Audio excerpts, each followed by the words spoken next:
The smell of jet ski exhaust mixed with expensive perfume. Yeah, that's how my day started. There was Serafina Blackthorne, standing in my driveway with her manicured finger wagging at the pier I'd bought less than 3 days ago, screaming about community property, like she was auditioning for a soap opera. Meanwhile, her teenage grandson was out there in a red wetsuit, doing backflips off that same pier, whooping it up like he owned the lake. The irony, honestly, was so thick you could spread it on toast. Serafina had a fistful of legal docs waving in my face, sunlight flashing off that tacky tennis bracelet of hers, declaring that I had 24 hours to turn over my property to the HOA. What she didn't know? I was recording her from 3 different angles, and she had zero clue I'd already dug up her $2 million embezzlement scheme. Yeah, forensic accounting isn't just a resume bullet. She also didn't realize my absent father was the sitting governor of Michigan, watching the whole scene unfold via live stream from Lansing. Her grandson, Preston, the one treating my pier like a trampoline, had no idea either. For weeks, he'd been trashing my property, beer cans, energy drink bottles, all while his grandma pocketed $500 a month from 73 families for maintenance. That never happened. The Blackthorns ran this place like their own private marina, squeezing everyone dry. And in less than an hour, FBI agents would kick in the doors of the Pinecrest County Community Center and arrest the whole corrupt bunch: Serafina, her judge husband, 6 board members. The scam was over. The families would finally see where their money went, and Preston would learn his whole jet ski career was funded with stolen HOA dues. But look, if you were in my shoes, someone waltzing onto your property, declaring it community land, while their family trashes it, what would you do? Smash that like button if you'd fight back. And if you get any satisfaction out of watching HOA tyrants get served their own medicine, hey, hit that thanks button. Because what Serafina does next will boil your blood, but trust me, the ending, oh, it's worth it. Let's back up a sec. 72 hours earlier, I was standing in front of a plain little 2-story on Lake Michigan, holding the keys to my new life. Witness protection, fresh start. I didn't pick this spot for the view or the pier, honestly. The U.S. Marshals gave me 3 options after I testified against the Castellano cartel. I picked this one because it was as far as possible from Philadelphia, where I'd almost been killed twice.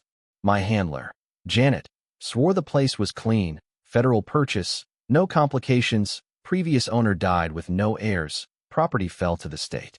What she left out? Serafina had been circling this exact house for years, dreaming of snapping up the pier for her illegal marina expansion. From the outside, my sanctuary was fine. Needed a paint job, new windows, maybe a roof, but that pier? 60 feet of pressure-treated lumber out into deep water, strong enough to dock a small yacht. It was worth more than the house, and everyone knew it, including Serafina. I was halfway through unloading boxes when I heard a crunch on the gravel.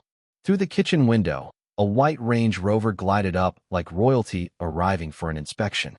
Out popped Serafina in a pink tennis outfit. Tennis at 10 a.m. on a Tuesday, sure, with 2 nervous board members shadowing her.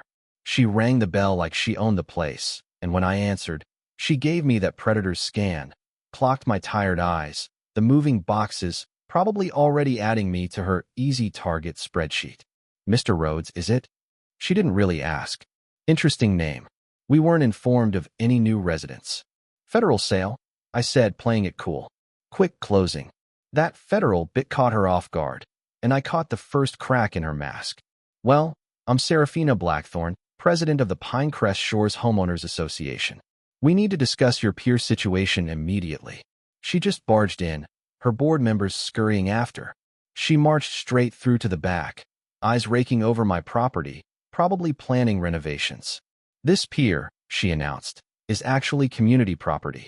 You'll need to sign it over to the HOA within 48 hours.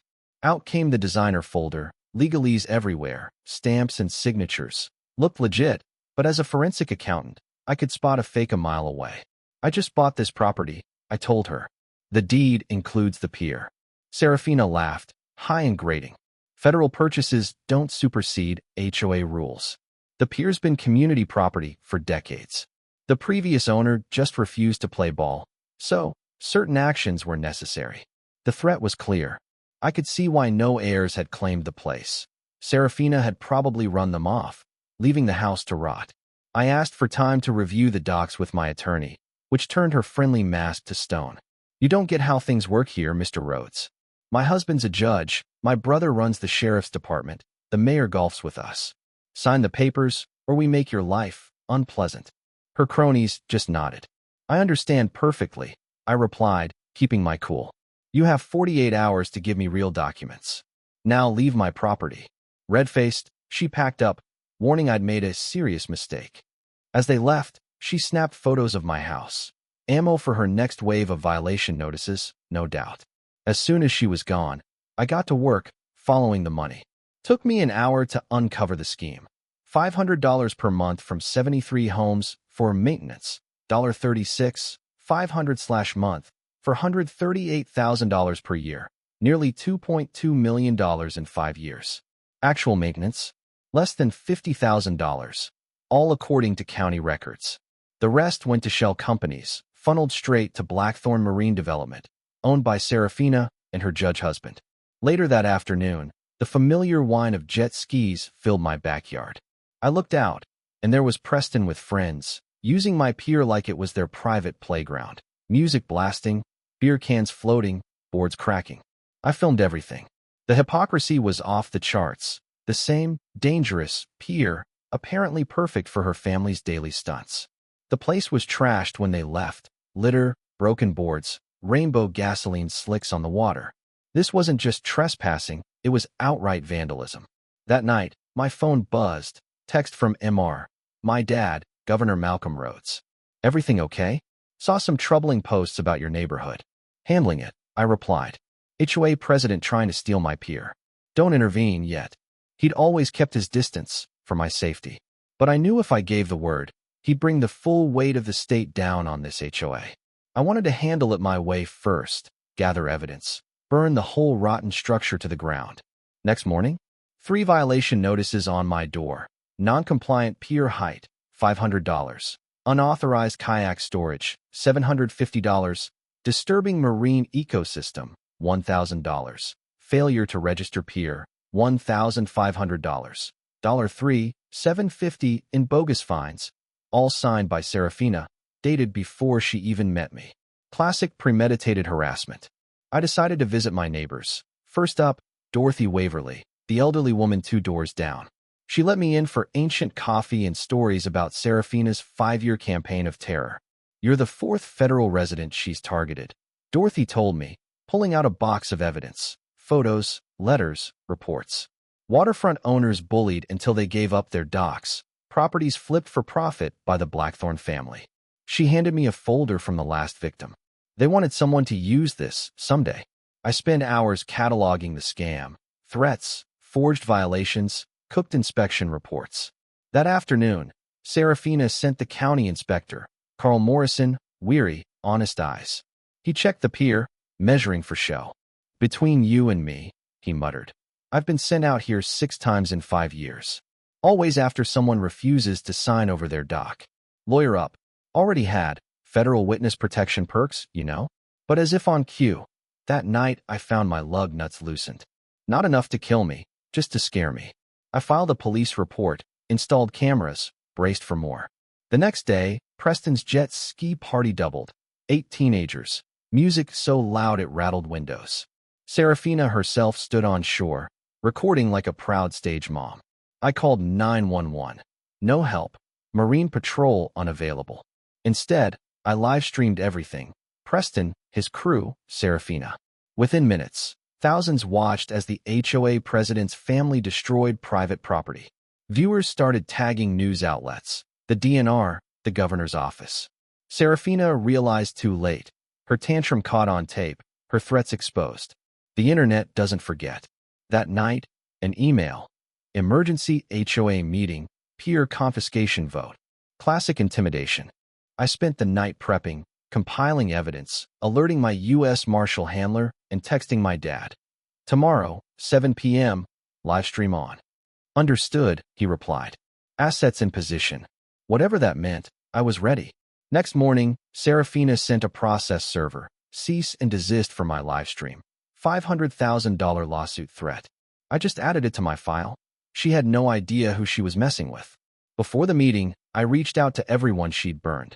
The Nwans, Smiths, Kowalskis, all ready to testify. As I left, a handwritten threat taped to my door. Last chance. Sign over the pier, or tonight is the end for you. I smiled. She was half right. The community center was packed, Serafina's supporters everywhere, boards stacked with her family, rooms sweltering, all intimidation. She started her speech, stock photos, lies about my pier, accusations of dangerous live streaming. The vote to seize my pier was unanimous among her cronies. But I stood, pulled up my phone, and connected to the projector. Before you wrap up, I said, let's see something from earlier today. Preston, on my dangerous pier, doing flips, while Serafina cheered him on. Then footage of the trash, the fuel spills, the real damage. Then came the receipts. $2.2 million collected, less than $50,000 spent, the rest funneled to her companies. The room turned on her. Serafina shrieked, tried to end the meeting, but it was too late. That's when the doors opened. 6 Michigan State police officers entered, and behind them, my father, Governor Malcolm Rhodes. The room froze. Serafina crumpled. Preston dropped his phone. Mrs. Blackthorne, my father said, you threatened a federal witness, stole from your neighbors, and thought you were untouchable. FBI agents followed, reading charges, embezzlement, fraud, racketeering. Board members cuffed. Preston, stunned, could only ask, Grandma, what's happening? The crowd found its voice, neighbors sharing their stories, realizing the scale of the scam. FBI agent Sarah Chun explained, they'd been running this racket in multiple counties, $8.7 million stolen. The state would appoint a new administrator, return seized docks, repay stolen funds. Preston's world crashed, but my father told him, your skills aren't tainted, but what you do next matters. As agents led Serafina away, the news crews flooded in. The next day, every channel carried the story. Governor exposes HOA fraud ring. My pier became a symbol. Within a week, Blackthorne assets were seized, millions recovered. The county government rebooted under state watch. Preston came to me, changed, wanted to teach jet ski lessons to local kids, rebuild what his family destroyed. I agreed, with conditions. Dorothy Waverly ran the program. It became a model for the state. 6 months later, we held the first annual Pinecrest Freedom Festival on my pier. Governor Rhodes, my dad, cut the ribbon. The pier I'd bought to hide became the Rhodes Community Water Sports Center, a place for families, kids, laughter. Old neighbors returned, new friendships formed. The HOA was now run by the people. Transparency, live stream meetings, no more secrets. Sometimes, standing up to corruption isn't about grand gestures. It's small choices, day after day. I came to Pinecrest County to disappear. Instead, I blew up a criminal enterprise, rebuilt a community, and found family where I least expected it. 5 years on, Preston now teaches adaptive water sports to kids with disabilities. Dorothy lived to 93, surrounded by friends. My father retired next door. We fish every Sunday off the pier that once sparked a war. The HOA handbook that came out of this mess is now used nationwide. Proof that justice isn't just about punishment, but transformation. Last week, I got a letter from Serafina. She wanted forgiveness. I left it unanswered. Some bridges are best left burned. But if you're ever in Pinecrest County, you'll see that pier stretching out into Lake Michigan. Kids laughing, families gathering, neighbors who fought back and won. My name is Caspian Rhodes, and I came here to hide, but ended up standing taller than I ever thought possible. Now, let's hear it. If this was your town, your property, your fight, would you have gone nuclear or played it quiet? Drop your thoughts below.